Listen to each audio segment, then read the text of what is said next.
WhatsApp guys, welcome back once again. दोस्तों, आज की कहानी का नाम है स्वेप्ट अवे। कहानी शुरू होती है एम्बर नाम की औरत से जो कि एक अरबपति है, लेकिन उसे हमेशा से अपने पैसों पर घमंड रहा है। वो अपने से छोटे लोगों को जरा भी इज्जत नहीं देती और यही वजह है कि उसकी ज्यादा किसी से बनती नहीं है।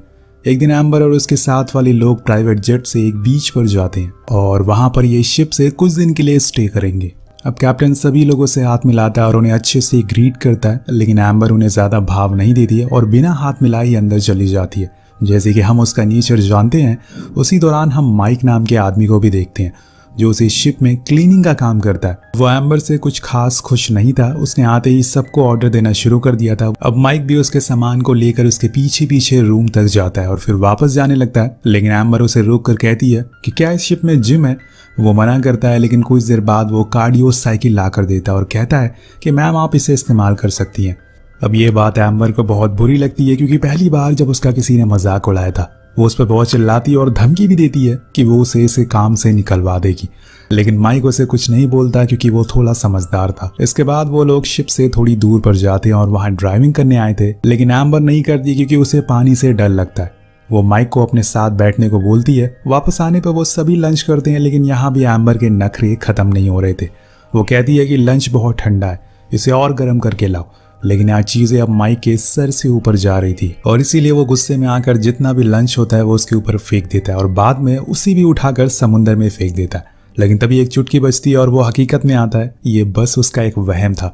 अगर उसने ऐसा कुछ किया तो पहले तो उसकी जॉब जाएगी और फिर हो सकता है कि एम्बर उसे बर्बाद भी कर दे। यही कारण है कि वो चुपचाप जाकर अपने दोस्तों को लंच गर्म करने को कहता है। अब ऐसे ही एम्बर के नखरे झेलते झेलते कई दिन हो जाते हैं। फिर एक दिन शिप में कुछ दिक्कत आती तो वो माइक से कहती है कि उसे फिशिंग करने जानी है। वो उसे बताता है कि मैम ऐसा करना खतरे से खाली नहीं होगा क्योंकि मौसम खराब होते हुए दिख रहा है और ऐसे में बाहर जाना सही नहीं है। लेकिन एम्बर एक नंबर की जिद्दी थी, वो नहीं मानती और कहती है कि मुझे एक छोटी सी बोट चाहिए जिस पर बैठकर हम यहाँ से दूर जाकर फिशिंग कर सकें। तो माइक को एक बोट का इंतजाम करना पड़ता है जिसे लेकर वो शिप से दूर जाने लगते हैं, जहाँ पर उन्हें कुछ मछलियां मिल सकती हैं। लेकिन इन्हें इस बात का जरा भी अंदाजा नहीं है कि आने वाले जितने भी दिन होंगे इनके लिए वो हमेशा के लिए यादगार हो जाएंगे। अब कुछ देर के बाद ये लोग फाइनली उस जगह पर पहुंचते हैं जहाँ से माइक को लगता है कि अब यहाँ पे फिश पकड़ी जा सकती है, लेकिन एम्बर उसे और आगे जाने को कहती है। वो फिर से बोट स्टार्ट करता है, लेकिन अब वो शुरू होने के नाम ही नहीं ले रही थी। कुछ देर कोशिश करने के बाद माइक को पता चलता है कि इसमें तो पेट्रोल ही खत्म हो चुका है।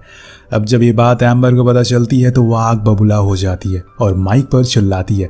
अब इसमें तो माइक की ही गलती थी, क्योंकि यार फ्यूल तो चेक करके लाना चाहिए था। लेकिन वो कहता है कि इसमें मेरी कोई गलती नहीं है, इसमें तुम्हारी गलती है। मैंने तुमसे पहले ही कहा था कि मुझे कुछ सही नहीं लग रहा है, हमें वापस जाना चाहिए, लेकिन तुमने मेरी बात नहीं सुनी और अब भुगतो। अब यहाँ वो चुप रहने का नाम ही नहीं ले रही थी, इसलिए माइक खुद ही चुप हो जाता है और साइड में जाकर बैठ जाता है।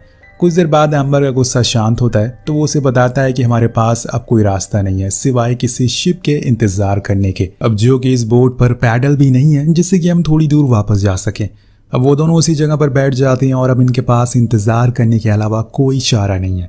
ऐसे ही करते करते रात हो जाती है और फिर सुबह, लेकिन कोई फायदा नहीं होता। दोनों ऐसे ही बीच समुंदर में अपनी छोटी सी बोट पर बैठे रहते।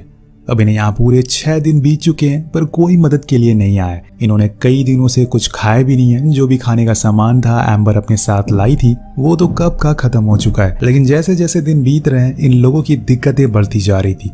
इसी वजह से एक दिन एम्बर गुस्से में उठती है और माइक पर ही चिल्लाने लगती है।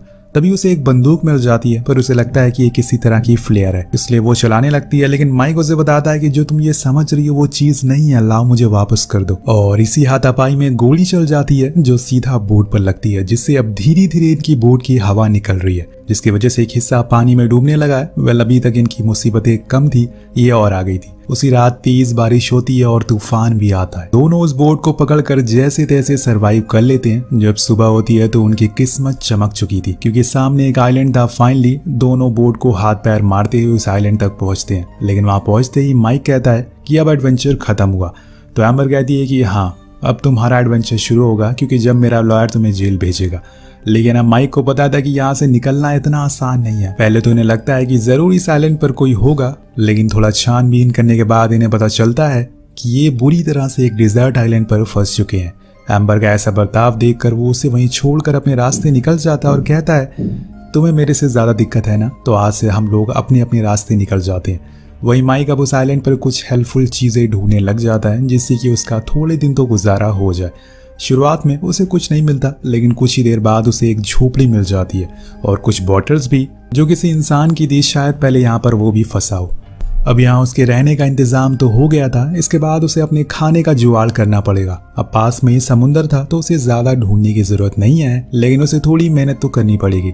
इसलिए वो सबसे पहले एक नुकीले हथियार बनाता है जिससे कि वो फिश को पकड़ सके, और फिर बड़ी चालाकी से एक फिश को पकड़ लेता है और आकर उसे घर के पास आग जलाता है और आराम से खाने लगता है। वहीं दूसरी ओर एम्बर ने पूरे आइलैंड का चक्कर लगा लिया था, लेकिन उसे कहीं कुछ दिखाई नहीं दे रहा था। उसने अपनी पूरी जिंदगी एक एसी रूम में बिताई थी और एक चुटकी बजाने से उसे सब कुछ मिल गया था, लेकिन यहाँ पे उसे अपना गुजारा करने के लिए उसे अपने साहस और दिमाग की जरूरत पड़ने वाली है, जो कि उसके पास है ही नहीं। असल में दोस्तों, आपको इस कहानी में दो पहलू देखने को मिलेंगे। पहला ये कि कैसे एक गरीब आदमी अपनी जरूरतों को पूरा करने के लिए कोशिश करता है। अब इतनी देर चलने के बाद एम्बर थक कर वहीं बैठ जाती है। तभी उसकी नजर माइक पर पड़ती है जो आराम से फिश खा रहा था।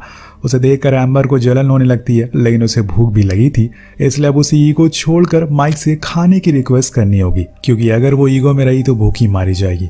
वो उसके पास जाती है और रिक्वेस्ट करती है कि एक मछली मुझे दे दो, लेकिन वो मना कर देता है क्योंकि उसमें जो उसके साथ शिप पर किया था वो अभी भूला नहीं है और अब वो इतनी आसानी से उसे खाना तो नहीं देने वाला है। वो जाने लगता है, लेकिन गुस्से में एम्बर उस पर मिट्टी फेंक देती है और ये माइक से बर्दाश्त नहीं होता।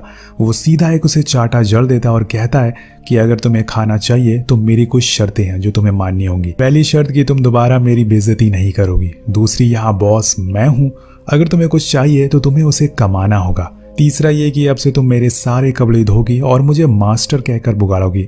मतलब दोस्तों, माइक उसे सही बदला ले रहा है। अब एम्बर मान जाती है क्योंकि उसके पास कोई ऑप्शन नहीं था, इसलिए अब उसके सारे काम करने लग जाती है, लेकिन गुस्से में। अब माइक मछलियां पकड़ कर लाता है और वो उसे बनाती है। इसके बाद वो उसके कपड़ों को भी धोती है और कुछ दिन ऐसे ही बीत जाते हैं। वो आग भी जलाना सीख गई थी, लेकिन माइक बहुत ही रूड बिहेव करता है उससे। एम्बर के लिए वो उसे ना तो घर में सोने देता है और ना ही सही से कुछ खाने को देता है। माइक कहता है कि अगर तुम्हें सोना है तो मेरे बेड पर सोना होगा। एम्बर भी कम नहीं थी, वो कहती है कि मैं किसी जानवर के साथ सो लूंगी, लेकिन तुम्हें किस कभी नहीं करूंगी। अब यहाँ सिचुएशन थोड़ी उल्टी होने लगती है। माइक का बिहेवियर ज्यादा रूडली होने लगा था, पर पूरे आइलैंड पर बस वही दोनों अकेले ही थे, इसलिए उन्हें मजबूरन एक दूसरे से बात करनी पड़ती है, जिसकी वजह से उनके बीच में एक अंडरस्टैंडिंग होने लगती है। एक दिन दोनों ऐसे ही मछलियां पकड़ रहे होते हैं। उसी दौरान माइक उसके करीब आ जाता है और कहता है, अब वो अपनी सारी हदों को पार कर देता है और उससे बदतमीजी करने लगता है, लेकिन फिर रुक जाता है क्योंकि माइक को यहाँ पर एम्बर से सच्चा प्यार हो गया था। वो बस दिखाना चाहता था कि ईगो हर किसी में होता है, लेकिन अपना ईगो, अपने घमंड को अपने नीचे वाले लोगों पर नहीं निकालना चाहिए। और फिर वहां से चला जाता है, जिसके बाद एम्बर को समझ आता है कि वो वैसा नहीं है जैसा कि वो उसे समझती है, इसलिए वो उसके पास जाकर उसे माफ़ी मांगती है। वो भी उसे पसंद करने लगी थी। उस दिन के बाद से वो दोनों काफ़ी अच्छे दोस्त बन जाते हैं और सारे कामों को आधा आधा करके बांट भी लेते हैं। लेकिन यहाँ एम्बर को कहीं ना कहीं ये समझ आ गया था कि बस पैसा ही सब कुछ नहीं होता, और उन पैसों ने ही उसे घमंडी बना दिया था। अब दोनों हर रोज अपने दिनों को अच्छे से जीना शुरू कर देते हैं। दोनों एक दूसरे के काफ़ी करीब भी आ चुके थे। कहीं ना कहीं एम्बर को माइक पसंद आने लगा था। वो उसे कहता है कि तुमने उस दिन मेरी कितनी बेइज्जती करी थी। एम्बर बताती है कि हर चीज़ के पीछे एक वजह थी। मेरे हस्बैंड के साथ मेरा डिवोर्स होने वाला है, जिस वजह से मैं बहुत ही इरिटेट हो चुकी थी और सभी के ऊपर चिल्ला रही थी। और ये बताते हुए वो रोने लगती है, तो माइक उसे फिर से संभालता है। इसके बाद से यहाँ पर उनके लिए एक नए जीवन की शुरुआत होती है। लेकिन एक दिन जब एम्बर लकड़ियां ढूंढ रही थी, तभी उसे एक क्रूज दिखाई देता है, एक शिप दिखाई देता है जो किनारे पर ही खड़ी थी। वो पहले तो आवाज लगाने की सोचती है, लेकिन बाद में रुक जाती है। उसे शायद अब वो दुनिया पसंद नहीं है जहां सिर्फ पैसों का मोल है, इसलिए उसने यही रहने का फैसला कर लिया है। लेकिन तभी वहां माइक आता है और उस क्रूज वाले को बुलाने लगता है, पर एम्बर उसे ऐसा करने से रोकती है और कहती है कि माइक प्लीज चुप रहो। माइक कहता है कि लेकिन तुम ऐसा क्यों कर रही हो? तुमने कहा था कि तुम मुझसे प्यार करती हो, मुझे प्रूफ चाहिए। एम्बर कहती है कि मैं आज तक इससे पहले कभी इतनी खुश नहीं थी, इससे ज्यादा प्रूफ मैं तुम्हें क्या दूं? मुझे वापस नहीं जाना है। मैं नहीं चाहती कि हर रोज मुझे कोई जज करे। माइक कहता है कि अगर तुम मुझसे प्यार करती हो तो दुनिया में कहीं भी प्यार करती रहोगी। एम्बर उसे समझाती है कि अगर हम उस दुनिया में गए तो हम लोग अलग हो जाएंगे। प्लीज ऐसा मत करो, मुझे तुम्हारे साथ रहना है। I love you. लेकिन माइक बार बार कहता है कि मुझे प्रूफ चाहिए, मैं जानता हूँ कि तुम बदल जाओगी। खैर अब ये लोग उस क्रूज पर बैठ जाते और इस बारे में एम्बर के हस्बैंड विकी को भी बताया जाता है, तो वो भी फौरन पोर्ट पर आता है एम्बर को लेने के लिए। लेकिन जब वो माइक को जिंदा देखता है तो उसे थैंक यू कहता है, क्योंकि उसने उसकी वाइफ को इतने दिनों तक बचा कर रखा। लेकिन यहाँ माइक एम्बर को देखकर एक हल्की सी स्माइल देता है और फिर वहां से चला जाता है। शायद उसे ये पता चल चुका था कि अब वो दोनों साथ नहीं हो सकते, या फिर उसने यहाँ आकर गलती कर दी। ये सब तो उसे आगे जाकर पता चलेगा। अब यहाँ से वो एक बार में जाता है, लेकिन तभी वहां पर एक आदमी आता है जो विकी का आदमी था। उसके हाथों में पैसों से भरा हुआ बैग था जो विकी ने दिया था माइक को देने के लिए। ये एक तरीके का इनाम था, क्योंकि उसने उसकी वाइफ की जान बचाई थी। लेकिन माइक उस आदमी को धक्के मार कर वहां से भगा देता है, लेकिन वो आदमी बैग वहीं छोड़ देता है और जब माइक उसके खोलता है तो उसमें पैसे भरे हुए थे, जिसे लेकर वो जाने लगता है। पर बीच में उसकी नजर एक शॉप पर पड़ती है जहां पर काफी सारी एक्सपेंसिव रिंग थी। माइक उन्हीं पैसों से एक रिंग लेता है, यानी कि उसने फैसला कर लिया है कि वो अब एम्बर से शादी करके रहेगा, और इसीलिए वो उसे कॉल लगाता है। एम्बर से कहता है कि मैं तुम्हें बहुत मिस कर रहा हूँ। वो कहती है कि तुम्हें जो भी फैसला लिया है मैं वो करने को तैयार हूँ, बस वो हमारे लिए सही होना चाहिए। अगर तुम चाहते हो कि हम दोनों साथ रहें तो एक लेटर लिखो, मेरे होटल के रिसेप्शन पर छोड़ दो एम्बर के नाम से। तो वो मान जाता और फिर वो उस लेटर में लिखता है कि मैं तुम्हारा कोस्ट गार्ड पर वेट करूंगा, जैसे ही तुम्हें ये लेटर मिले अपना सामान लेकर यहाँ आ जाना। जिसके बाद हम लोग ये सब छोड़कर लंदन चले जाएंगे और अपनी नई जिंदगी की शुरुआत करेंगे। अब वो उस लेटर को रिसेप्शन पर छोड़ देता है, लेकिन उसकी किस्मत शुरू से ही खराब थी, क्योंकि सुबह एम्बर से पहले वहां विकी आ जाता है और वो रिसेप्शन पर पड़े हुए लेटर को देख लेता है और सब कुछ समझ जाता है कि आखिर इतने दिनों तक वहां पर चला क्या था। इसलिए वो उसी समय एम्बर से कहता है कि चलो हमें न्यूयॉर्क के लिए निकलना है। उसे तो पता था कि माइक ने उस लेटर को लिखा होगा, लेकिन अभी तक वो आया क्यों नहीं, इसी सोच में वो डूबी रहती है। पर कुछ ही देर बाद वो चॉपर में बैठ जाते हैं और तभी भागते हुए एक लड़का आता है। उसके हाथ में एक लेटर था जो एम्बर के लिए था। वो जब उसे खोलती है तो वह असल में माइक का लेटर था, जिसमें लिखा था कि मैं तुमसे कोई प्यार नहीं करती, वो जो कुछ उस आइलैंड पर हुआ था वो बस एक टाइम पास था। लेकिन रुकिए दोस्तों, जरा ये लेटर असल में माइक ने नहीं बल्कि विकी ने लिखा है, और उसने उस लड़के से एम्बर को देने को कहा था, जिससे कि उसे ये लगे कि माइक उसे कभी प्यार ही नहीं करता और उसे धोखा देना चाहता है। और यहाँ एम्बर को इस बात पर यकीन हो जाता है कि माइक सच बोल रहा है, उस लेटर में जो भी लिखा है वो सच है। वो पूरी तरह से टूट जाती है। लेकिन वहाँ दूसरी ओर जब माइक को पता चलता है कि एम्बर न्यूयॉर्क जाने वाली है, उसे ये लगने लगा था कि शायद वो उसे प्यार ही नहीं करती, लेकिन वो उसे एक आखिरी बार देखना चाहता था। इसलिए वो भागते हुए उसके पास जाता है, पर तब तक उसके प्यार उसकी एम्बर जा चुकी थी। वो चीखता है, चिल्लाता है, लेकिन एम्बर नहीं रुकती है और उसकी नज़रों से दूर हो जाती है। वो उसकी तरफ वही रिंग फेंकता है, पर वो जाकर समुंदर में गिर जाती है और दोनों की कहानी अधूरी रह जाती है। दोनों पूरी उम्र इसी सवाल में जीते रहेंगे और फंसे रहेंगे कि आखिर उसने ऐसा क्यों किया। इसीलिए कहते हैं कि समय का कोई भरोसा नहीं है, कब वो आपके दुश्मन को आपका हमसफर बना देगा और कब आपके चाहने वालों को आपका दुश्मन। इन दोनों के साथ भी वही हुआ। इन्होंने कभी नहीं सोचा था कि इस तरह से इनकी कहानी का अंत होगा। तो आपको इनकी कहानी कैसी लगी नीचे कमेंट करके जरूर बताओ और मिलते हैं आपसे अगली वीडियो में। Thank you so much watching, peace out.